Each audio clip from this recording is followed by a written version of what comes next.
ఇక్కడ స్క్రీన్ మీద ఉన్న 31వ ప్రశ్నను జాగ్రత్తగా చూడండి. ప్రశ్న ఏంటంటే, క్రింది వారిలో మద్రాస్ నేటివ్ అసోసియేషన్ని స్థాపించిందెవరు? ఒక్కసారి ఇక్కడిచ్చిన ఆప్షన్స్ని గమనించండి. మొదటి ఆప్షన్ వీరేశలింగం గారు. మీకు తెలుసు కదా, ఆయన ఒక గొప్ప సంఘ సంస్కర్త. కానీ ప్రారంభ రాజకీయ సంస్థల స్థాపనలో ఆయన పేరు మనకు అంతగా కనిపించదు. రెండవ ఆప్షన్ కాసుల సుబ్బారావు గారు. ఆయనొక ప్రముఖ కవి. ఇక నాల్గవ ఆప్షన్ వీరస్వామి. సో ఇలా ఎలిమినేషన్ పద్ధతిలో చూస్తే తప్పు సమాధానాలను మనం చాలా ఈజీగా పక్కన పెట్టేయచ్చు. అంటే ఇక్కడ సరైన ఆన్సర్ ఏంటి? మూడవ ఆప్షన్ గాజుల లక్ష్మీనరసు శెట్టిగారు.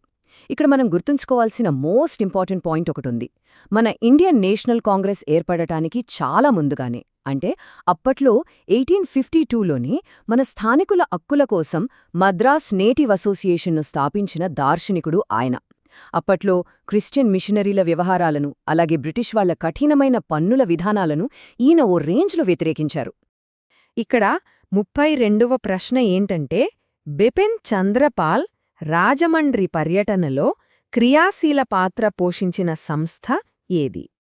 ఆప్షన్స్ని ఒకసారి చూద్దామా? 1 బాలభారతీ సమితి, 2 Surabharati Samiti, 3 young men's association, 4 Rajahmundry students association. Vande Mataram లేదా స్వదేశీ ఉద్యమ సమయంలో, ముఖ్యంగా ఆ బెంగాల్ విభజన జరుగుతున్న టైంలో కుర్రాళ్లను, స్టూడెంట్స్ని ఏకం చేయడానికి ఇలాంటివి ఎన్నో సంస్థలు పుట్టుకొచ్చాయి.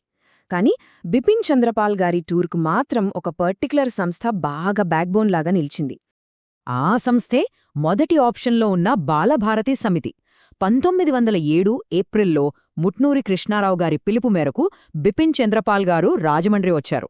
అప్పుడు ఆయన ఉపన్యాసాలకు జనాన్ని, ముఖ్యంగా కాలేజీ స్టూడెంట్స్ని భారీగా తీసుకురావడంలో ఈ బాలభారతి సమితి పాత్ర అంతా ఇంతా కాదు. ఆ స్పీచెస్ విన్నాక ఆంధ్రాలో జాతీయవాద మంటలు ఎలా రగిలాయో మనం చరిత్రలో చదువుకున్నాం కదా. 33వ ప్రశ్న ఇక్కడ అడుగుతోంది ఏంటంటే, 1907లో క్రిందివారిలో రాజమండ్రి ట్రైనింగ్ కళాశాల ప్రిన్సిపాల్ ఎవరు? ఆప్షన్స్ చూస్తే అందరూ బ్రిటిష్ వాళ్ల పేర్లే ఉన్నాయి కదా. 1 captain Pritchard, 2 Mark Hunter, 3 Taylor, 4 colonel Reid. History చదివేటప్పుడు ఒక చిన్న ట్రిక్ ఏంటంటే, ఏ బ్రిటిష్ ఆఫీసర్ ఏ ఇన్సిడెంట్స్తో కనెక్ట్ అయ్యాడో గుర్తుపెట్టుకోవాలి. ఇక్కడొక వ్యక్తి పేరు మన ఆంధ్ర హిస్టరీలో ఒక పెద్ద స్టూడెంట్ మూవ్మెంట్కే దారితీసింది. ఆ ప్రశ్నకు కరెక్ట్ ఆన్సర్ 2వ ఆప్షన్ మార్క్ హంటర్. ఈయన పేరెందుకంత హైలైట్ అయిందంటే, అదే 1907 వందేమాతరం ఉద్యమం జరుగుతున్న టైంలో మన గాడిచర్ల హరిసర్వోత్తమరావు గారిలాంటి స్టూడెంట్స్ వందేమాతరం బ్యాడ్జీలు పెట్టుకుని ధైర్యంగా కాలేజీకి వెళ్లారు. అప్పుడు ఈ మార్క్ హంటర్ వాళ్ళని చాలా సీరియస్గా అడ్డుకుని ఏకంగా కాలేజీ నుంచే సస్పెండ్ చేశాడు. చరిత్రలో ఈ సంఘటననే మనం చాలా ఫేమస్గా రాజమండ్రి కాలేజ్ ఇన్సిడెంట్ అని పిలుస్తాం. ఇక్కడ 35వ ప్రశ్నను స్పష్టంగా చదువుదాం. ఆంధ్రాలో హోం రూల్ ఉద్యమాన్ని ఏ వార్తాపత్రిక గట్టిగా బలపరిచింది? మన స్వాతంత్ర్య పోరాటంలో ప్రాంతీయ పత్రికలు, అంటే మన లోకల్ న్యూస్ పేపర్స్ చేసిన మ్యాజిక్ అంతా ఇంతా కాదు. ఇక్కడ ఆప్షన్స్ గమనించండి.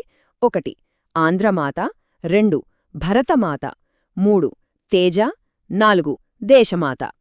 ఆ రోజుల్లో మారుమూల గ్రామాల్లో ఉండే సాధారణ ప్రజలకు కూడా స్వరాజ్యం లేదా హోం రూల్ అంటే ఏంటో అర్థమయ్యేలా చెప్పి వాళ్లల్లో ఒక పెద్ద స్ఫూర్తిని నింపిన ఆ పత్రిక ఏదో మనం కనుక్కోవాలి. దీనికి పర్ఫెక్ట్ ఆన్సర్ 4వ ఆప్షన్ దేశమాత పత్రిక. ఈ పత్రికను నడిపిందెవరో తెలుసా? సాక్షాత్తు చిలకమర్తి లక్ష్మీనరసింహం గారు. ఆంధ్రలో హోం రూల్ ఉద్యమానికి ఈ పత్రిక ఒక తిరుగులేని గొంతుకలాగా పనిచేసింది. ప్రజలను నిద్రలేపింది అనడంలో ఎలాంటి సందేహం లేదు. సో ముగించే ముందు ఒకసారి ఆలోచించండి. నాడు స్వాతంత్ర్యం కోసం ఆ పత్రికలు చూపించిన తెగింపు, ఆ అంకితభావం చూస్తే ఆనాటి జాతీయవాద పత్రికలతో పోలిస్తే నేటి మన ఆధునిక మీడియా సమాచార వ్యాప్తి ఎలా ఉందని మీకనిపిస్తుంది?